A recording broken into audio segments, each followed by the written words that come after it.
November of 2014, I had my back episode, and I just moved and I felt that twinge in my lower back on the left side.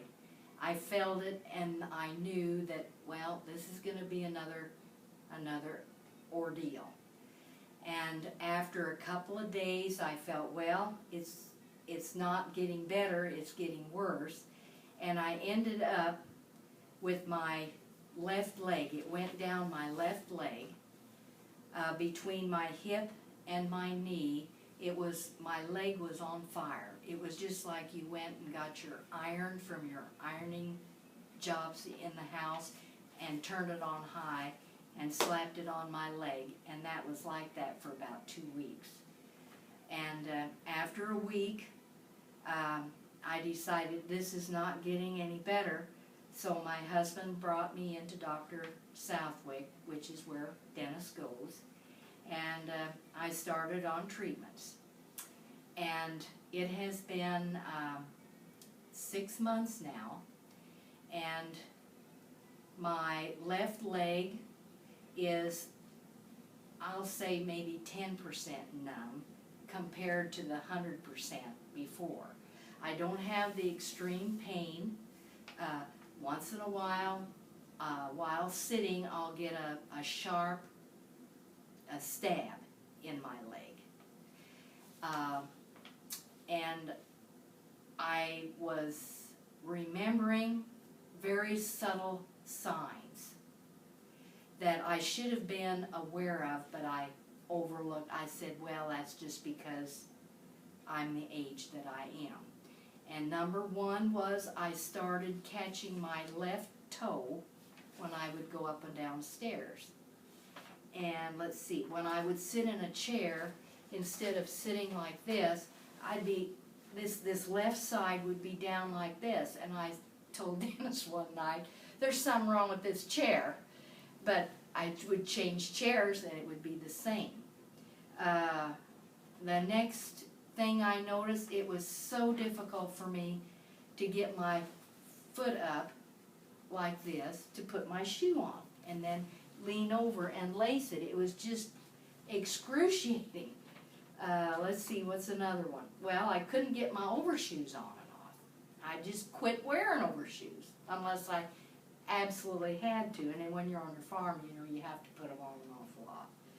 When I would drop something, I could not stoop over without thinking that it's just going to pull. It's just going to pull in two. And especially if I would get down on the floor to get in a cabinet, you know, on my hands and knees, then I'd get up on my knees and I'd say, well, how am I going to get up? How am I going to get up? Well, let's see, what's next? Oh, I caught myself, oh, I don't want to go out to the mailbox. That's just too, oh, I don't want to go. It's too hard. And then riding in the pickup, if he would want to go for to get repairs and it would take all day, then the next day my tailbone would just be so aggravated and I would be stoved up. Now, since coming here, Dr. Southwick has started me to do exercises for my back and my stomach muscles, and I continue to do that, and that really has helped. I told him this morning that the numbness in my leg probably is down to 10%, but it's still there, and I still get those little sharp jabs. But otherwise, I don't catch my left toe when I go up and downstairs, and I watch myself because I don't want to fall, and I have graduated from that. I can sit in a chair, I can sit at the kitchen table and have coffee in the morning without excruciating discomfort. I can get my shoes on, lift my legs up and get my shoes on and laced. I can get my overshoes on, I can get in and out of the pickup easier, and I can stoop over now without, it's hard to explain that sensation, that pain, but I can stoop over now so much easier without the pain. I have confidence when I walk out to the mailbox, or if I go to the, with the field with Dennis, and I have to walk, quite a ways to check cattle or whatever like that. And I can ride in the pickup longer.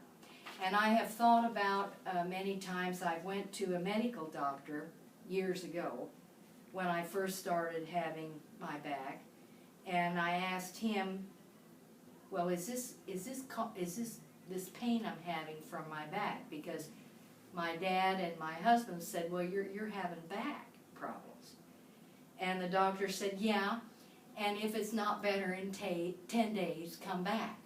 Well, after 10 days, you're a little better, so I never went back. But when I came in to see Dr. Southwick, he told me more in 20 minutes